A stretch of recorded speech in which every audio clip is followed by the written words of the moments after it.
Hello, so in this video I'm going to look at multiplying and dividing surds. So when you're multiplying and dividing surds, you are actually able to combine or work with the numbers underneath the square root signs even though they are different. So if we look at this one here, solve root 7 times root 12, so that basically can end up be rewritten as root 7 times root 12 all underneath the same square root sign. Okay, and writing it like that kind of helps remind you that you can actually multiply the 7 and the 12 together. So if you were to do 7 times 12, that gives you 84. Okay, now that is a very big surd, so the chances are you're going to be able to simplify that. So this is where you would use your square numbers to try and work out which of the numbers you can divide 84 by. So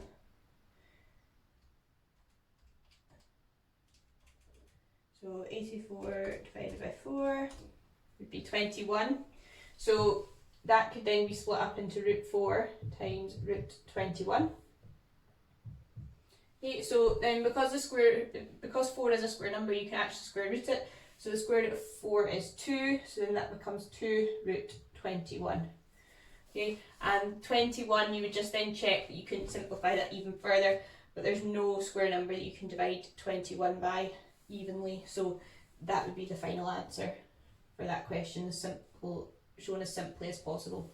Okay, so when you're multiplying surds, you can actually multiply the numbers underneath the square root signs together, but then you have to remember, once you've done that, to simplify as far as possible.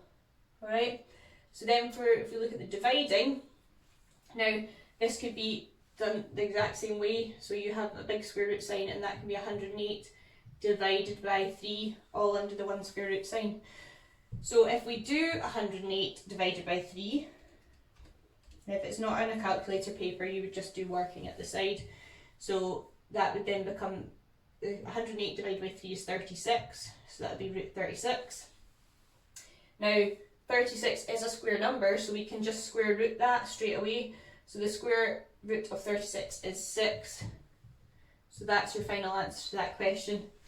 If this number that ended up underneath the surd, once you'd actually divided those numbers, was not a square number, if you couldn't square root it, resulting in a whole number, then you would just simplify the surd as much as possible like we did for the other one. Okay, so the only bits that are really different are these top sections here.